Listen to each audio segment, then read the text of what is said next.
বিশেষ করিয়া আল্লাহ পাক রব্বুল আলামিনের পবিত্র কালামুল্লাহ শরীফ সম্পর্কে জানাইছেন লাউ আনজালনা হাযাল কুরআনা আলা জাবালিন লারাআইতাহু খাশিআন মুতাসাদ্দিআন মিন খাশিয়াতিল্লাহ। হে আমার বান্দারা, আমি আল্লাহ কাবুল হাকিমিনে বিশেষ করিয়া যে কোরআন আল কারীম যে কিতাব যেটা এটা পাহাড়ের মধ্যে রাখতে চাইছিলাম, পাহাড়ে রাখলো না, সমুদ্রের মধ্যেও রাখলাম না। এমন একটি আজিম কিতাব, এমন একটি কোরআন আমি আল্লাহর যাতে দিলাম যে কোরআনটে পাহাড়ে বই পাইল, সমুদ্রে বই পাইল।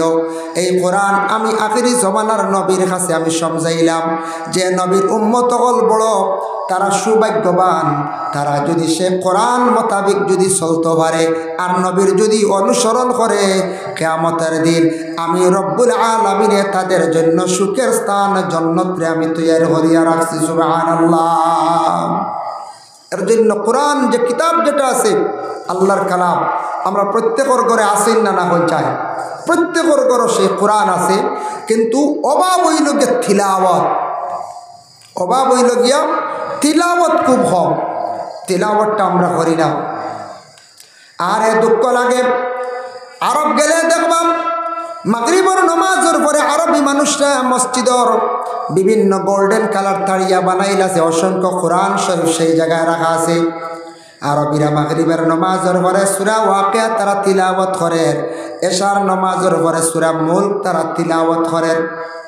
তাদের আল্লাহ সুখে রাখতো না, আমদারে সুখে রাখতো। আমরা সূরা ওয়াকিয়ার খবর নাই, সূরা মুলকর তিলাওয়াতের কোনো খবর নাই। সকালবেলা মুসলমানদের বাড়ির মধ্যে তিলাওয়াতের খবর নাই। যার জন্য আল্লাহর বান্দাগণ মুসলমানদের বাড়ির মধ্যে কোরআন শরীফ আল্লাহকে ওয়াস্তে তিলাওয়াত করার জীবনে চেষ্টা করুন। যে বাড়ির মধ্যে কোরআন শরীফ আল্লাহর কালাম তিলাওয়াত হয় সেই বাড়ির মধ্যে আল্লাহর রহমত নাজিল হয়। আর যে বাড়ির মধ্যে কোরআন শরীফ তিলাওয়াত নাই এই বাড়ির মধ্যে রহমতর ফেরেশতা হল যাওয়া বন্ধ হয়ে যায়। কোরআন শরীফ আর কোরআন ইকান সহি শুদ্ধ করে পড়া হতো। কোরআন গলত করলে নমাজ ফাঁসিদ হয়ে যায়, লেখানে জলি হয়ে যায়। কোরআন শুদ্ধ করে পড়া হইতো। আমরা ছোটোবেলা পড়িছিলাম, কোরআন প্রায় গলত আছে, ওটা চেষ্টা করতাম ইমাম সাহর পিছনে শুনিয়া চেষ্টা করতাম কোরআন খান আমরা কি হইতো শুদ্ধ হইতো। কোরআন শুদ্ধ করে পড়তাম। নামাজের মধ্যে কোরআন শরীফ তিলাওয়াত করা ওয়াজিব, নামাজের মধ্যে কোরআন শরীফ তিলাওয়াত করা হইল গিয়া ওয়াজিব। এর লাগে কোরআন আমরা শুদ্ধ হইতো, কোরআন গলত হইলে নামাজ ফাঁসিদ হইব। আমরা প্রায় মানুষের নামাজ নষ্ট হয়ে যাব গিয়া আমি বুঝতামও নাই আমার নামাজ বাদে আল্লাহর দরবার পৌঁছিত নাই। যার জন্য সবাই আল্লাহর কালাম কোরআন শরীফের শুদ্ধ করে জীবনে তিলাওয়াত করার চেষ্টা করেন। সবাই হোক আল্লাহুম্মা আমিন।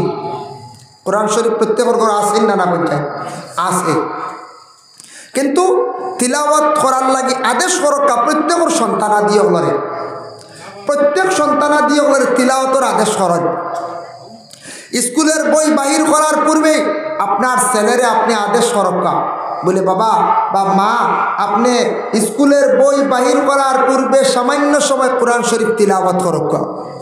এইভাবে যদি প্রত্যেক গার্জেন টগলে প্রত্যেক সন্তানাদিরে যদি কোরআন শরীফ তিলাওয়াতের জন্য যদি আদেশ করেন বাবা, তাহলে মুসলমানদের ঘরে ঘরে কোরআন শরীফ তিলাওয়াত জারি হয়ে যাইব গিয়া। আমরা মুসলমান, ইসলাম ধর্মের মহাগ্রন্থ কোরআন প্রত্যেকের ঘরে আছে, কিন্তু সে কোরআন তিলাওয়াত নাই। আর আমাদের গ্রন্থ কোরআন সম্পর্কে তেমন আমাদের জ্ঞান নাই। কোরআন কি, কোরআন মানে কি, বা কোরআনের অর্থটা কি প্রায় আমরা কইতাম পারি না। প্রায় মানুষ আমরা ইনুক শুনলাম কিছুদিন আগে খবরে প্রকাশ সোশ্যাল মিডিয়ার যে ইমাম মেহেদি বুঝিন বাইরে গেছে, শুনছেন না আপনারা? ইমাম মেহেদি বাইরে গেছিল মানে কিয়ামত একবার দান লই দিছে দান। জি না, ইমাম মেহেদি লেবার হইতা না, এটা বহুত দেরি, বহুত সময়। কিয়ামতের আলামত 10টা বড় বড় আছে, 10টার মধ্যে আবার একটাও যাই রয়েছে না। ইমাম মেহেদি বাক্কা বাদে আইবা, বুঝেছেন? ইমাম মেহেদি বাইর হইয়া মক্কা শরীফর তাই ইমাম হইবা, মক্কা শরীফ গেরাও করে রাখব, দাজ্জাল গে ঢুকতে পারতো না। তা বহুত কিছু দেরি রয়েছে। আবু আন্দাজি ইমাম মেহেদি বাড়ি গেছেন, বুঝেছেন? এটা বুয়া খবর, এটা বুয়া, এটা নেট চলতো করিয়া, বুঝেছেন? বিউ যাইতে এখন তো বিউ যাইবার কত লাইন আছে নাই, জিয়া জিয়া এটা কত লাইন আছে, যার কারণে বিশেষ করিয়া ইমাম মেহেদি যেন 12 বছর তা হইলকে বুয়া খবর, তা বহুত দেরি হব। আলামতে কিয়ামত কিছু আছে দুনিয়ার জমিনে চলের, আর বড় বড় 10টা আলামতের মধ্যে আবো একটাও নাই, বুঝতে নিমাত। যাই হোক আল্লাহর বান্দেগান, এর জন্য বিশেষ করিয়া রাসূলুল্লাহ সাল্লাল্লাহু আলাইহি ওয়াসাল্লামের মায়ার উম্মত হল কোরআনের মধ্যে কিছু সূরাগুলো আছে বড় ফজিলতওয়ালা সূরা। 5 ওয়াক্তের নামাজ আছে আমরার উপরে ফরজ। ফজরের নামাজ যেটা আছে, ফজরের নামাজ পড়ার পরে যদি আমরা সূরা ইয়াসিন শরীফ যদি আমরা একবার যদি আমরা তিলাওয়াত করতাম পারি, আল্লাহর রাসূলের হাদিস ওয়াকালান নবী সাল্লাল্লাহু আলাইহি ওয়াসাল্লাম ইন্না লিকুল্লি শাইইন কলবান ওয়া কলবুল কুরআন ইয়াসিন। আমরার জেলা কলব আছে কোরআনের মধ্যে, তেমনি ভাবে কলব হইল সূরা ইয়াসিন। ওমান কারা ইয়াসিন, কেউ যদি সূরা ইয়াসিন শরীফ যদি সে একবার পড়িলায়, কাতাবাল্লাহু লাহু বিকিরাতিহা কিরাতিল কুরআন ওয়া 10 মাররা আও কামা ক্বালা আলাইহিস সালাতু ওয়াস সালাম। একবার সূরা ইয়াসিন শরীফ তিলাওয়াত করলে 10 কোরআন খতমের সওয়াব আল্লাহ দান করেন, সুবহানাল্লাহ। যার জন্য সূরা ইয়াসিন একবার পড়লে 10 কোরআন খতমের সওয়াব।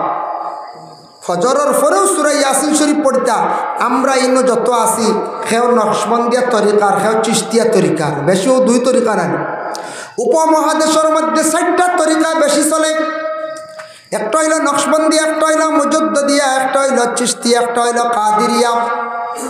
তবে আমরা বরাক ভ্যালির মধ্যে যত সাহ বগল আছেন, বেশিরভাগ গুজান্ডির সাহ, বাসস্ট্যান্ডি সাহ, রাতাবাড়ির নিজামিয়া সাহ, বিলবাড়ি সাহ ইন্তেকাল ফরমাইছেন। হ্যাঁ, এরা সাহ বগলে দেখছি সবক দিতা বেশিরভাগ চিশতিয়া তরিকার, নকশবন্দিয়ার তরিকার। আমি নিজে শুনছি এই যে তরিকার মধ্যে বুজুর্গানে দিন হলে এই তরিকার মধ্যে সবক যদিও নাই, তবে বেশিরভাগ আদেশ কর্তা বলে ফজরের নামাজের পরে তুমি যেন সূরা ইয়াসিন শরীফ তিলাওয়াত বন্ধ করিও না। ফজরের পরে যারা সূরা ইয়াসিন শরীফ তিলাওয়াত করলা 10 কোরআন খতমের সওয়াবের মালিক হইলা। আর সূরা ইয়াসিন সূরার ফজিলতর সীমা নাই, অসংখ্য ফজিলত আছে। যেমন মুসিবত দূর হয়, মনের আশা পূর্ণ হয়, রিজিক আল্লাহ একটু সাদা করে, তবে জান আছে। আমি শুনছি হুজাই যখন আমরা পড়াচ্ছিলাম 2004 ইংরেজি, তখন বিজ্ঞ উচ্চ পর্যায়ের একজন আলিম আসলাম। সে আলিম সাহেব একদিন ভারতবর্ষের একজন খেলোয়াড়, যার নাম হলো আজহারউদ্দিন, ক্রিকেটার। আজহারউদ্দিন ডে প্রশ্ন করলা, তাই একদিন সাক্ষাৎ হইল। হইলা রে বাবু আজহারউদ্দিন, আমার সিনচনে আমি অমুক। বলে হা। বলে আমি শুনছি আপনার নাম, তবে আচ্ছা ঠিক আছে হকুয়া। সুপরিচিত একজন আলিম আসলা। হইলার বাজার, তুমি নিশ্চয় আল্লাহর কোন বালা ইবাদত খড্ডায়, কোন খাম খড্ডায়, যার কারণে আল্লাহর যাতে তোমার অত সম্মানী জমিন বানাইছি। আজহারউদ্দিনে তখন জবাব দিল, মাওলানা সাহেব, যেহেতু আপনি আমার প্রশ্ন করছেন, আজকে আমার প্রশ্ন করছেন হিসাবে আমি আপনারে উত্তর দিতে চাই। বলে হকুয়া সাহেব। ওই সময় আজহারউদ্দিনে কইলা, যেই দিন থেকে সূরা ইয়াসিন শরীফ পড়া শিখছি, আজ অবধি আমার জিন্দগির মধ্যে সূরা ইয়াসিন শরীফ খোঁজা নাই।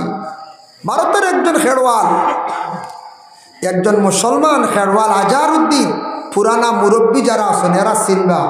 এখন তো আমরা সব চিন্তা, আমরা সারা সচিন দে চিনিবালা নাই। জি জয় জয়, পুরানা এরা চিনবা মুরব্বী হলে, যারা আগর মুরব্বী হল, আমরা বাবার বয়সী মুরব্বী হলে চিনবা। সেই আজহারউদ্দিনও কইল তার জিন্দগির সূরা ইয়াসিন শরীফ খোঁজা নাই। সুবহানাল্লাহ।